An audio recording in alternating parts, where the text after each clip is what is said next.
Mm-hmm. And I began to understand that homosexuality is not okay. And it's not that God hates homosexuals, he hates the sin. And therefore, if you're committing any type of sin, it doesn't have any place in the abode of God. You have no place there. And it's not like he sends you there, you send yourself there. Mm-hmm. Even though I was in pain and even though I wanted to leave, I knew that that's where I belong. And it was nothing I could do to change it. It was nothing I could do to change it. So when I had got back into the real world, mind you, I was emotionally distraught at this point, emotionally scarred. I would probably say traumatized. And I'm just crouching down on my knees, like thanking God. And like I said, as I'm thanking God, revelations is starting to come to me that like these are perversions, that you know, that me being molested is what had led me on this path, that an unclean spirit had attached itself to me. And there's so many unclean spirits, Jezebel spirits, marine spirits that people don't even know about. And they will attach yourself to you. And with the thing that Satan will do, he will traumatize you and pervert your trauma and then cause you to fall away from God.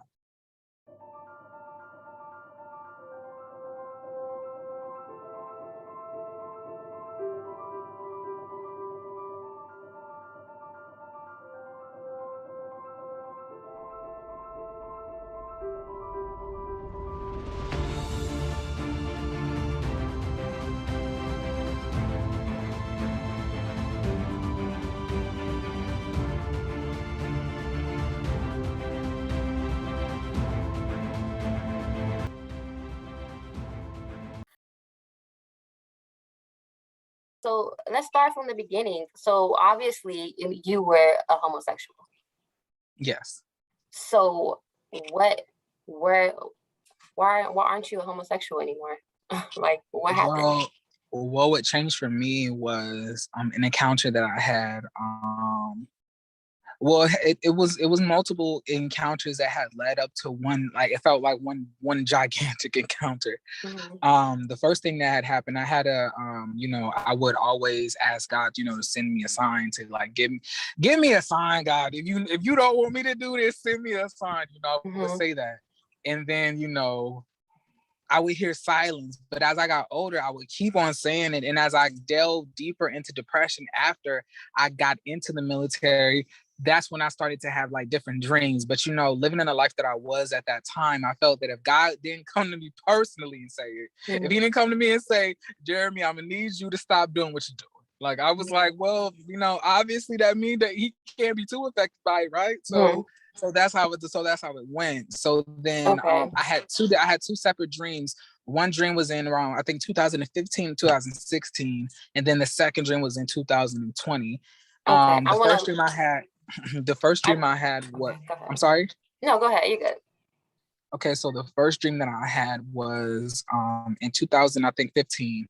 And it's funny how God uses things in your life that you're familiar with to place you in a place to give you some type of familiarity before he embarks you onto the message that he's going to give you. I noticed that amongst a lot of other people's testimonies too, but he used the loft building that was in my A school, and I went to A school in Great Lakes. So it was a loft building with a gym at the a gym, I think, in the middle, and a loft at the top, right?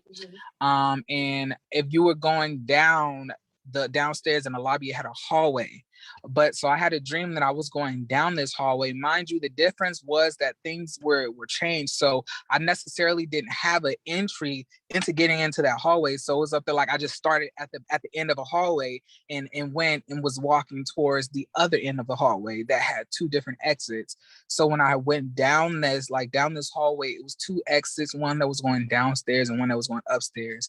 The one that was going upstairs had a glass casing showing what was happening on that floor and the floor that was extending upstairs. And then the one that was below had a glass that was next to it showing what was happening downstairs. And the difference between the two, the one that was going upstairs, I didn't have any type of access to it. I didn't have any type of access, so it was blocked off from me. And then So the only exit that I did have was this open stairway going down, but right next to that stairway, like I said, I saw the glass, like a glass window that allowed me to look down, and all I could see was like fire. I could hear screams. And like I said in the video, I didn't call upon the name of Jesus Christ. That, like, it was like that name was blocked out from my memory. And as I was approaching this stairway, for some reason, I could not walk down that stairway, because I don't know what would have happened, if I did. And I just stood there.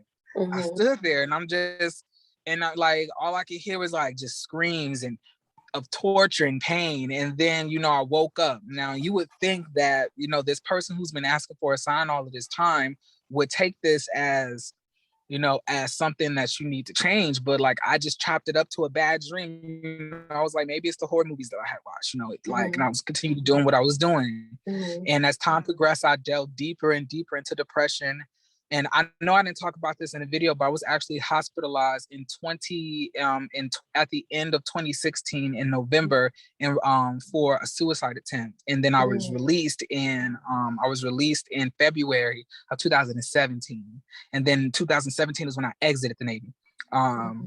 In 2020, my aunt had passed, and I had went through a whole lot of changes, physical changes, because I just felt that I thought that when I had joined the Navy, that it was going to fix everything, that it was going to change everything, that, it was going to fix all the problems that I had internally, me being molested as a child by, like, two of my male cousins. And then, me having issues with my mother, me having issues with my family, me still having conflictions with my sexuality, and still, always having that fear. And I want to say this, nobody, like, to not know what's going to happen to you after you pass away, you will never have a sense of peace in your heart.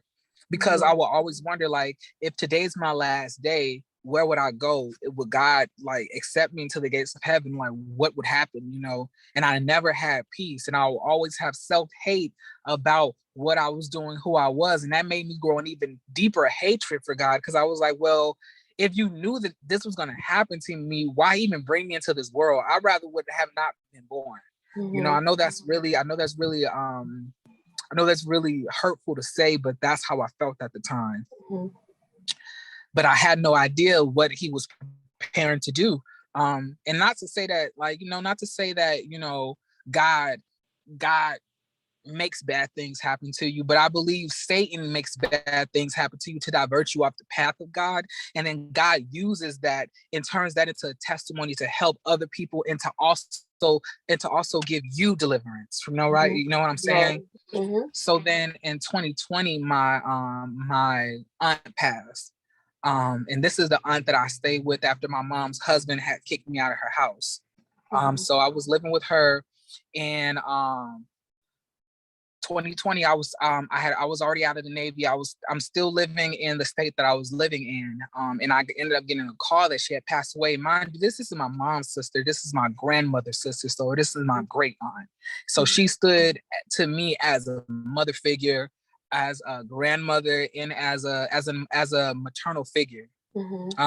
Because I really didn't have that, from my mom. And that's still something that we're working on, and I'm praying on, by the way. But she ended up dying in October 14th. And now this is where it kind of gets a little bit weird for me, because I really don't have any recollections of me having this dream or writing it down, which was very strange for me, because I wasn't really used to writing dreams down. That's not something I participated in. But it was I had looked on the notes to verify the date, and it was October 19th, 2020. But in June 30th, 2021, I was laying in my bed, just like in another day. I just smoked a blunt. I did, like, I was smoking weed, doing drugs, not anything heavy, but I was smoking weed. But after I came down, I was just chilling. I was playing video games, and all of a sudden I heard a voice in the back of my head that said, you need to like open up your YouTube. So I was like, Okay, I opened up my YouTube, I was playing Apex. I was playing Apex and I was like, okay, I'm gonna open up my YouTube on my phone. And then it was a video that was talking about a hell testimony. And then I was like, I listened to the woman speak about the hell testimony, and I was like, something about this video is not her video that's familiar. It's the experience that she had rung some type of familiarity in my mind. I was like, something about this seems very familiar to me, right? So then God has said, okay, open your notes on your iPhone notes. So I went and opened my notes, and he was like, scroll down, scroll down. And mind you, it's not like he said scroll down, scroll down. It was up there like, you need to look for something. And I was like looking for something, and I stopped at this thing and said dream 1. And then the date underneath it was October 19, 2020. And I was like, dream 1. And then the dream was about me at a beach. And then after we had left the beach, because we got into it with somebody, we embarked on this bridge. I don't know where we was heading or where we was going, but the bridge seemed to open up as we were crossing over it. As the car fell, it seemed like at that point I was separated from that dream and from those people that I was with in this dream. And then I'm falling into deeper darkness, and the darkness was so like thick that it felt like it penetrated my being, if that makes any sense. Like darkness so dark that you can't even comprehend it. I don't think we have a darkness on an earth that was that thick, that's that penetrative out here. Like it was otherworldly. And I woke on I opened my eyes and I was chained to a wall. Like, like in the based on the note I had read, it had said I was I interpreted it as a broken ship, but that didn't even make sense, because if a broken ship is underneath the water, then all of it's going to be covered underneath the water. You know what I'm saying? So I was chained onto a ship wall, and it was like a woman or an entity or whatever you want to call it that was torturing everybody. And then the rapper Sukiyama was right next to me. And they had these instruments that if they put it into the water, it was able to shock and electrocute you. But the thing was, like, I had wrote that we weren't dying. And then as I was reading the end of my dream, is like God had teleported me into the dream, and I experienced it this time in remembrance and with way much more detail and clarity than I had based on what I had wrote, because I didn't remember writing this. I was like, this doesn't even what? Like, I don't remember this. This is like in the 5 days after my aunt passed, I was grieving. I don't remember writing it. I still don't. So then all of a sudden, I fell deep I fell like beneath the earth in my bed, and I'm watching my body get farther away from me as I'm falling deeper, still trying to figure out what's happening. And then, I hit the bottom, but it's like, as soon as I hit the bottom, I was shackled to something. And then the darkness was so thick, but in this thickness of darkness, is like my eyes adjusted to the darkness that I was seeing, and I was chained to this time I saw a stone wall. So it's almost like God had like I said, he gives you familiarity to give you some type of structure for the dream. But this time it seems like it went from a dream to an open vision that I was seeing.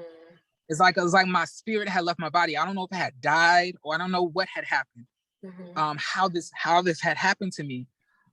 So I was chained and shackled to a wall next to millions of people, like as far as the eye could see.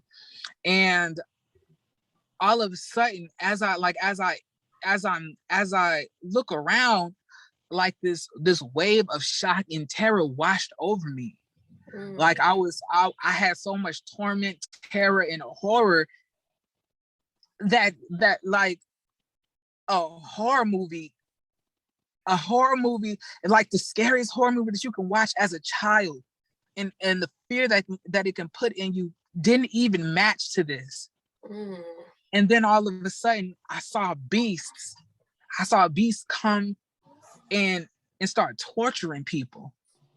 And then all of a sudden it was almost like God had took the plugs out of my ears, because I really didn't hear anything up until this point. And then all of a sudden I can hear shrieks of pain and terror and horror and pain, and it didn't stop. And it's not like you could cover your ears and make it go away. It doesn't go away. And the weird thing about it, like, was that when you're in there, you know that you're there forever, and nothing that you do can take you out. And then all of a sudden I began, like, you don't talk physically. I guess this is what you want to call the spiritual body that you have. You don't talk physically. It's not like how we talking now. You would think something and then you automatically get an answer. So then I began to ask. I was like, well, why am I here? Just why? Why am I here? And then all of a sudden, every sin that I had committed, had hit me in the chest like a ton of bricks. All of a sudden, I felt homosexuality, dishonesty, unforgiveness, hatred, coveting of somebody else's, envy, jealousy, all of these things that I had committed. Mind you, I thought I was a good person. I thought that, I didn't know for sure. Like I said, I never had comfortability to know where I was going to go, but I thought I was a good person. Mm-hmm. But when I was there, I knew that didn't matter. None of me being a good person didn't matter, because the people that I saw, they didn't look like any type of horrific creatures. They looked like regular people.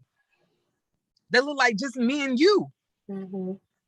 And no telling how long they had been there. Mm. No telling how long those souls were suffering all that time. No telling how long those people were in a state of torment, pain, and chaos. And then all of a sudden, a demon walks up to me. And it says to me, you were so easily deceived. Mm. And I couldn't, at first I didn't comprehend what he was saying. I was like, well, what it was saying, because I don't know if this was a male, female. It just looked like a grotesque beast to me. And then all of a sudden, every single thing that I had heard, all of a sudden started to go through my mind, about like all the lies that I had been told, like God made you this way. Like you are who you are. God loves, God accepts you.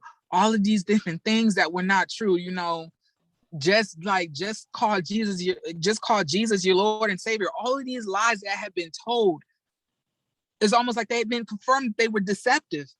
Mm. And then all of a sudden, I'm crying out. I'm like, at first I'm just yelling, help, help, help, help, like, help me, somebody. Still not calling upon the name of Jesus. Still not calling upon the name of Jesus. And I can't tell you how, to me, it felt like an eternity. But I can't tell you how long I was down there. But I screamed and I screamed and I screamed, just waiting for. And it was so messed up about it is that nobody is gonna come and save you. Nobody is gonna come to rescue you. Even if for 80% of the times, if something bad happens to you, at least they'll find your body here. At least somebody will be able to be investigated. It's at least it's gonna be some type of like justification being done. But in hell, it felt like this was the justice for me. Like these people had the right to do this to me. Yeah. And you don't have any strength. You barely can move your body for some reason. And then I had realized that, wow, I wasted my life. And I didn't know if it was gonna, I honestly thought I had died. I thought maybe I had a heart attack or something. The only thing that was relief was like feeling maybe if I had died, dying isn't the painful part. You know, that part is quick. It's what happens afterwards. You know, so, and I knew I was in hell. I knew I was in hell. You get that confirmation too. You know exactly where you are. You know where you are. It's no question about it. And I can't tell you how long I was out there crying. But then all of a sudden it's like something snatched me out, and then I woke up in my bed. And then after that, needless to say, I had to give it up. I had to. I feel like at that point it was no question about it. You know, it was like, what could I say that could battle or versus what I had just experienced? You know, I didn't do no PCP. I didn't do no coke. Mind you, I never did no coke or any type of any drugs. I've smoked weed before, but like, you know, nothing I did should have triggered like something like that graphic for me to experience. So then I had to give my life over to Christ. Oh, and then after that, I felt like I began to get a lot of answers to questions, not in the form of you know, God audibly talking to me, but more so like thoughts in my head. Like I guess you want to call them revelations. And I began to understand that homosexuality is not okay. And it's not that God hates homosexuals, he hates the sin. And therefore, if you're committing any type of sin, it doesn't have any place in the abode of God. You have no place there. And it's not like he sends you there, you send yourself there. Even though I was in pain and even though I wanted to leave, I knew that that's where I belong. And it was nothing I could do to change it. It was nothing I could do to change it. So when I had got back into the real world, mind you, I was emotionally distraught at this point, emotionally scarred. I would probably say traumatized. And I'm just crouching down on my knees, like thanking God. And like I said, as I'm thanking God, revelations is starting to come to me that like these are perversions, that you know, that me being molested is what had led me on this path, that an unclean spirit had attached itself to me. And there's so many unclean spirits, Jezebel spirits, marine spirits that people don't even know about. And they will attach yourself to you. And with the thing that Satan will do, he will traumatize you and pervert your trauma and then cause you to fall away from God. You know, so then I had realized that, you know, all that time I was asking God to just wash me clean of any type of temptations or any, like, if you don't want me to be gay, God, tell me, and don't let me feel anything for nobody. You know, don't let me feel anything for any type of man. But what I had realized was that the temptations that I was feeling, I was always going to feel, but God gives you the strength to overcome any temptation.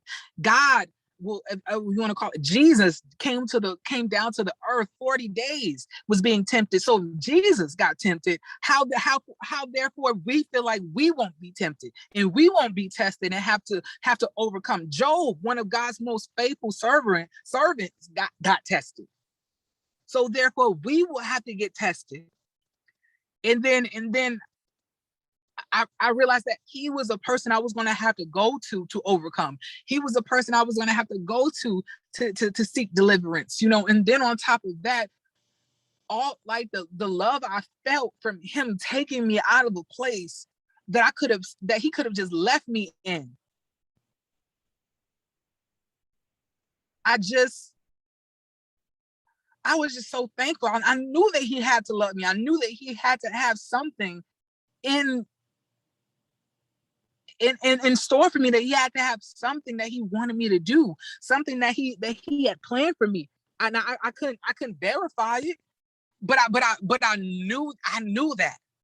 And then, you know, something that my mom had always told me, you know, even though me and her didn't have a great relationship, she had always told me, you know, when you were a baby, I took you to a church in an apostolic church, and a prophet had prophesied over you as a child to me, and he had told me that you were going to be a man of God.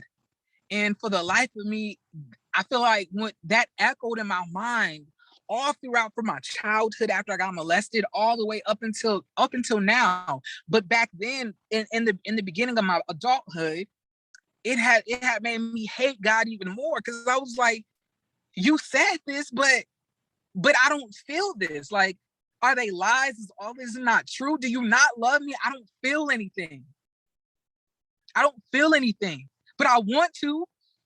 But I can't. But like, I can't. What am I gonna do? Not love myself? Not like myself? Like, what is this about?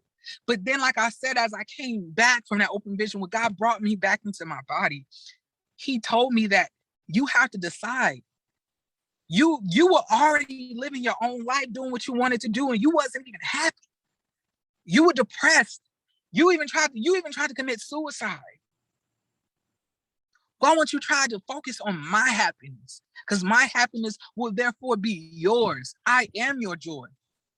I'm everything that you need, that you've been looking for. Mind you, I can't name all the stuff that I did. Sexual immorality, false idol worship, doing all of these things to try to get the fulfillment that I thought I needed. But it didn't work. It didn't work.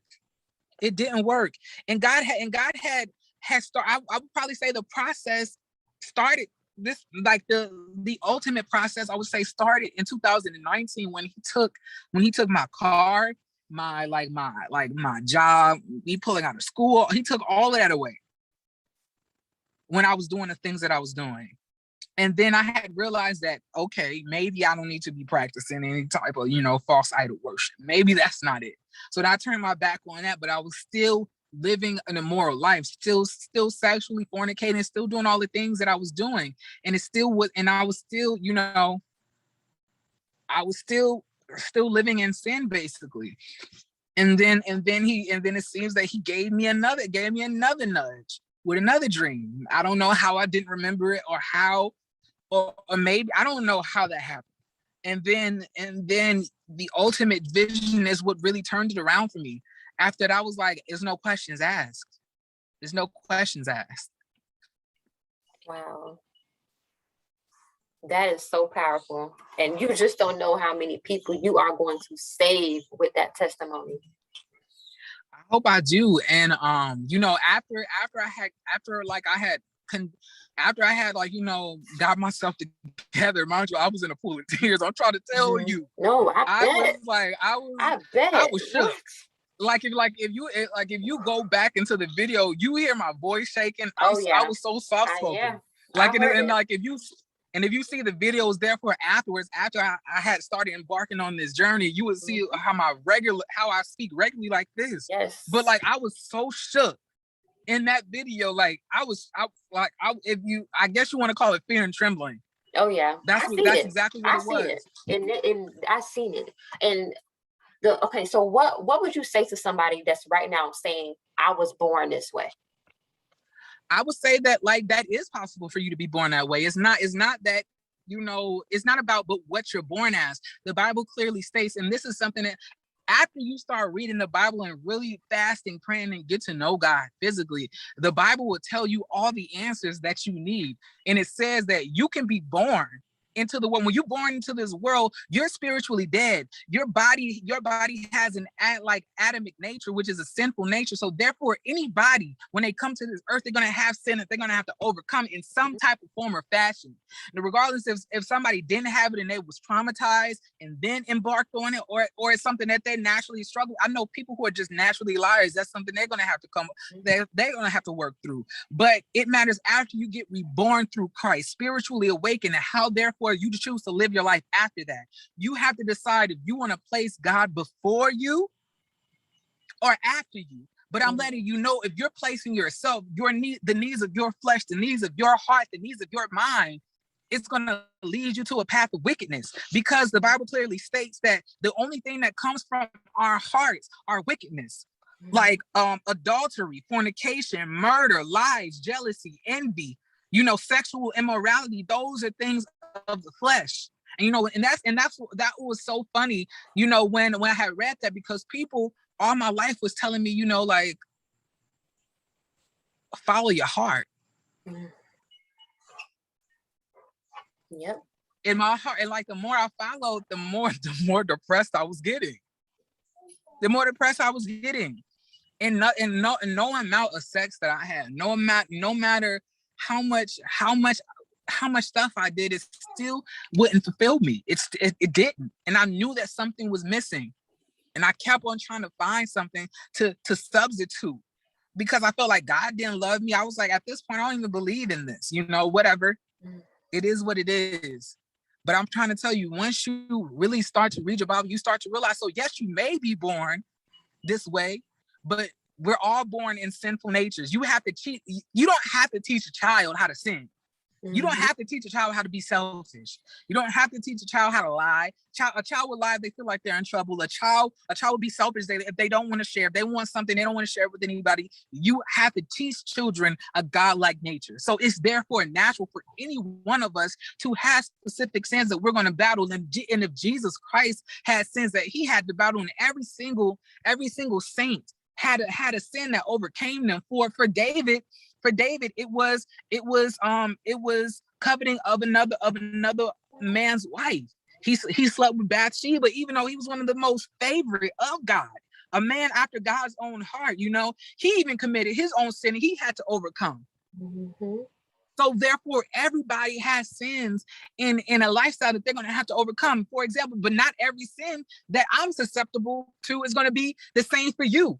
Our flesh is different, even though we all exhibit our own wicked nature. Like, for example, I know somebody, when they went to go gambling, they that's where their life went. They were engulfed with it. They ended up gambling away their checks, their mortgage, all of this stuff. I went to go gamble, and I was like, this ain't for me. This ain't for me. I was like, I don't see how people be feeling so pressed to gamble. I don't feel this, But the same way I said that, somebody could say that about homosexuality, fornicating, lying. Everybody has something that they're going to have to overcome. The only person who was perfect on this earth was Jesus Christ. So therefore, you will struggle. Therefore, you will have to overcome. Therefore, you will have to seek God. And just as Jesus said, he was like, when Paul was talking about how he loves to brag on Christ, and how he saw these things, saw a man get lifted up into heaven. He didn't know if his body or his spirit got lifted into heaven. But Jesus, because he had showed him all of these wonders, Jesus had allowed Satan to send a messenger to torture him. And then he was like, Jesus, help me. I can't be tortured like this. But God said, my faith in me is enough. My strength is enough. I'm faithful. I give you the power in your weakness. So therefore, like I said, like, not saying that this is impossible, but like, I feel like I would be misguiding people to tell them that they aren't going to like, among the journey as they go among trying to escape their sinful ways, regardless if it's homosexuality, lying, unforgiveness. You're going to struggle. You're going to have temptations that you're going to have to overcome. You're going to have to overcome battles, spiritual battles. You're going to have to. And that, like, the more weaknesses you have, the more you cry out to God, and the more God gives you the strength to overcome. And therefore, you can go out and show these people your weaknesses. And when they see that you're overcoming, and they see the power of God, that will move nations. And that's exactly what the Bible stated. That's exactly what the Bible stated. And I'm trying to tell y'all, I didn't know. I did not know I was going to be somebody who was out here quoting Bible scripture. I did not know I was going to be one of those people, but it seems that, like, this is where I've become. That's where you headed. You just don't know. Honestly, you just don't know what the story is about to do for so many people. And then, I didn't know beforehand, when I made when I did make my video, I didn't know it was gonna touch so many people. Like, you know, I was really scared. I was really worried. And here we are, 65,000 people have seen it. Mm-hmm. Countless people have started to message me. Mm-hmm. God has allowed me to expand into start being able to witness to other people, to help other people along this path. And what I love about, you know, what I do is that, like, I'm not sitting here, you know, 20 years after I got saved, giving you my testimony, telling you where I am now versus where I was then. You're seeing my journey as it's progressing now, right, with Jesus Christ as the head of my life. You know, all the pitfalls that I endure, I'm honest about. All of the things that I see, I'm honest about. All of the feelings that I feel, I'm honest about. And I really try to help people progress, because a lot of people don't know what true deliverance is. A lot of people think that once you've been delivered, that you won't have to battle anymore. But that's far from the truth. It's going to be a battle, but I use myself as basically a model to show you that this is how it's going to be. This is walking in the path of Christ. Absolutely. So yeah, I'm really happy now. You know, I'm happier than I ever been. I still have my days when, like, you know, I'm not feeling too high, but that's the days that I go into Christ, and I do experience a lot of people, you know, coming at me crazy.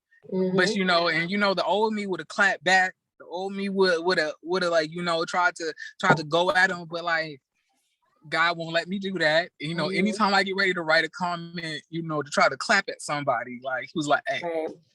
Hey. Absolutely. I could see that. I could definitely see people doing that. It's just that it's like everything that's against God, the enemy is just pushing right now. Pushing. Yeah. And people are just like, well, this is culture. This is culture. This is what, you know, this is what it's okay. But man, like, if only people could have a glimpse of what you saw. If only. Yeah, if only. But my thing is, like, what I've come to realize is probably God has been speaking to so many people. And I don't feel like he hasn't been touching anybody. I feel that regardless if it's a dream, if it's a video that's popped up, or something that you overheard, God speaks to you in so many different ways. You're not just going to hear an audible voice. Mm-hmm. God speaks to you in multiple ways through people. When you turn, like, for example, if you are like, you know, going through something, you know, this is something that you're gonna battle with. Mm-hmm. You know, you're gonna have to walk. Like, if you was to see a commercial, like, it would be hold on, y'all. Mm-hmm. It would be something. Wait, give me a second. It would be something. Sorry, my friends are coming into the car. It would be something that you're. Something like a commercial that pops up that may tell you, like, you know, hey, stop now, you know, like to just give you a small message. Mm-hmm. It's crazy how God works. I had no idea. Wow.